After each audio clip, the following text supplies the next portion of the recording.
আসসালামু আলাইকুম। আশা করি আপনারা সবাই ভালো আছেন। ব্যাকবন স্কুলের পক্ষ থেকে নতুন একটি ক্লাসে আপনাদের স্বাগত জানাচ্ছি। আজকের ক্লাসের আলোচনার বিষয় হচ্ছে অনুচ্ছেদ থেকে প্রশ্নোত্তর। এইটা নিয়ে আমাদের মধ্যে অনেক ভয় থাকে, কি না কি আসবে না আসবে। আসলে ইন্টারমিডিয়েটে আমরা যেভাবে সৃজনশীলের অনুচ্ছেদ থেকে প্রশ্নোত্তরের যে ভয়টা ছিল, অ্যাডমিশনের তুলনামূলকভাবে এটা কম। কারণ ইন্টারমিডিয়েটে দেখা যায় অনুচ্ছেদ, এমন একটা অনুচ্ছেদ দেওয়া থাকতো যেটা পড়েও আমরা মর্মার্থ বের করতে পারতাম না। বিশেষ করে যখন কবিতা থেকে কোনো অনুচ্ছেদ দেওয়া থাকতো, ভাই আমি কবিতার শব্দের অর্থই বুঝি না, কি বুঝাচ্ছে এটা বুঝবো কিভাবে বলেন।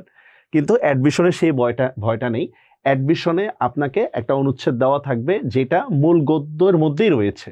সুতরাং ওই গদ্যের লাইনগুলোকে যদি আপনি ব্যাখ্যা করতে পারেন তাহলে খুব ভালো নাম্বার পাবেন। তবে হ্যাঁ, প্রত্যেকটা প্রশ্নের উত্তর কিন্তু সমানভাবে লিখতে হবে। আসুন আমরা অনুচ্ছেদ থেকে প্রশ্নোত্তরে দেখি। আমরা আহ্বান গল্প নিয়ে যেহেতু আমরা আলোচনা করছিলাম, আমার মনে পড়লো বুড়ি বলেছিল সে একদিন, আমি মরে গেলে তুই কাফনের কাপড় কিনে দিস। এই যে একটা পার্ট, কাফনের কাপড় কিনে দেওয়ার কথা বলতেছে। ওর স্নেহাতুর আত্মা বহুদূর থেকে আমায় আহ্বান করে এনেছে, আরেকটা পার্ট, মানে আত্মিক সম্পর্কের কথা বলতেছি। আমার মন হয়তো ওর ডাক এবার আর তাচ্ছিল্য করতে পারেনি।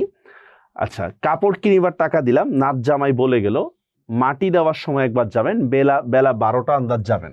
ওকে, আরেকটা বিষয়, শরতের কটুতিক্ত গন্ধ ওঠা বনঝোপ ও মাকাল্লতা দোলানো একটি প্রাচীন গাছের তলায় বৃদ্ধাকে কবর দেওয়া হয়েছে, আমি গিয়ে বসলাম। আচ্ছা, এটা হচ্ছে আমাদের অনুচ্ছেদ। এখন দেখি আমরা এই অনুচ্ছেদ থেকে প্রশ্নটা কি। দেখেন, বুড়ির কাফনের কাপড় দেওয়ার ঘটনাটি কোন সামাজিক বিষয়কে ইঙ্গিত করে।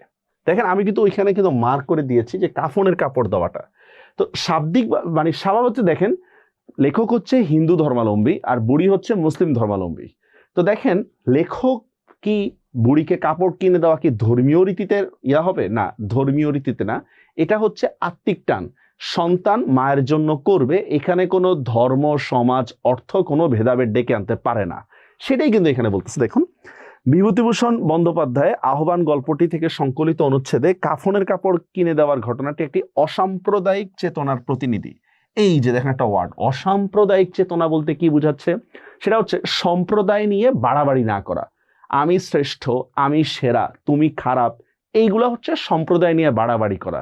তো এইটাই বলতেছে। দেখেন, অসাম্প্রদায়িক চেতনার প্রতিনিধিত্ব করে। হিন্দু মুসলমানের ধর্মীয় গোড়ামি, দেখেন এখানে কিন্তু ধর্ম পালনের সমস্যা করতে বলেনি, বলা হচ্ছে ধর্মীয় গোড়ামি, যেটা আমরা কিন্তু আগেও আলোচনা করেছি। হিন্দু না মুসলিম ওই জিজ্ঞাসা কোন জন, কান্ডারি বল ডুবিছে মানুষ, সন্তান মোর মার। ধর্মীয় গোড়ামি থেকে বের হয়ে সামাজিক মানুষ, সামাজিক মানুষ বুঝতে পারছেন?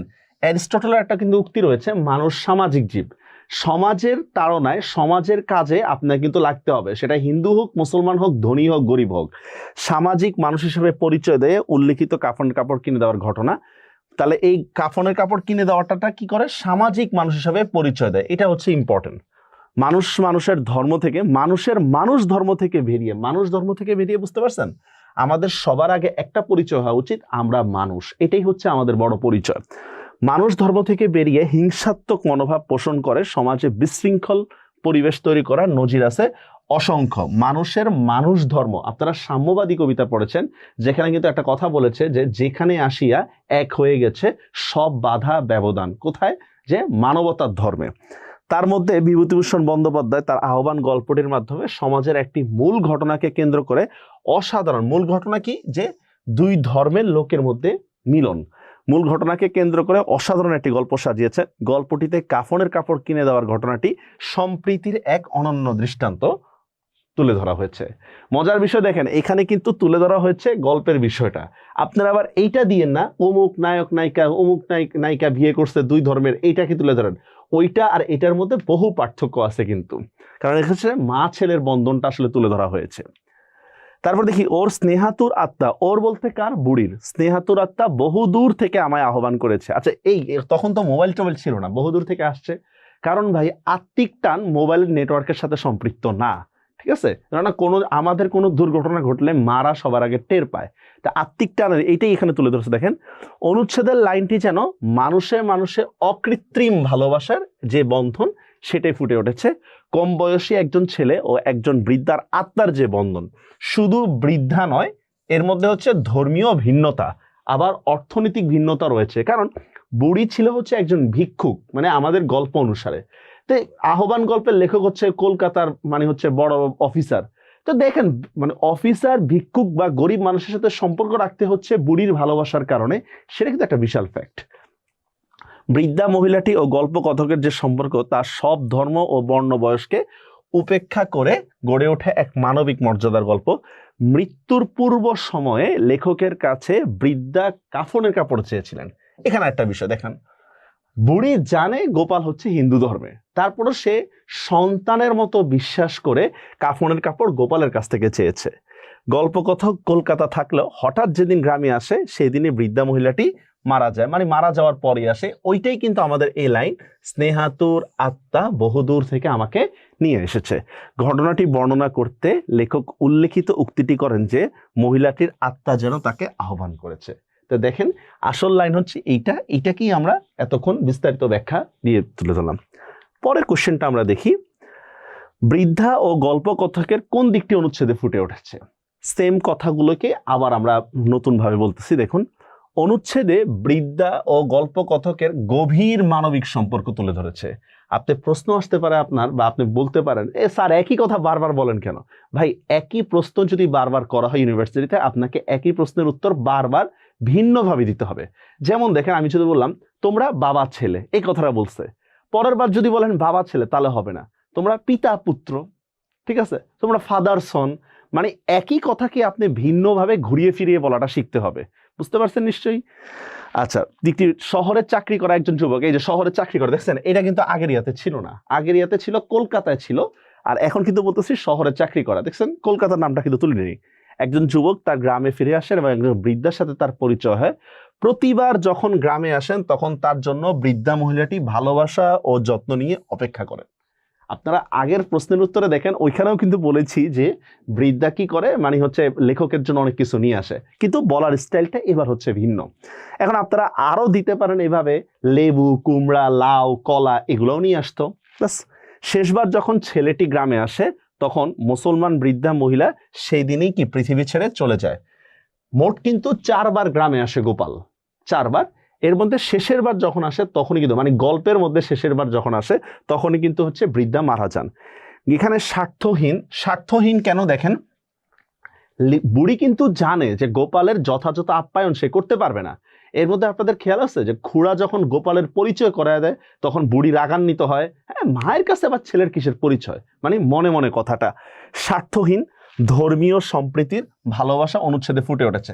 স্বার্থহীন কেন দেখেন, সকালবেলা যখন গোপালের জন্য দুধ নিয়ে আসতো, তারপরে যে কুমড়া, শশা এগুলা নিয়ে আসতো, গোপাল বলতে পারতো না না না আমি এগুলো খাই না, আমি এগুলো খাই না। কিন্তু গোপালও কিন্তু সেটা বলে নাই, কারণ মায়ের আদর।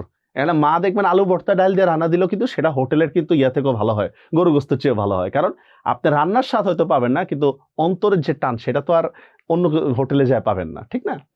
আচ্ছা, এটা নিশ্চয়ই বুঝতে পেরেছেন। তারপরে গল্পটা, অনুচ্ছেদটা দেখি।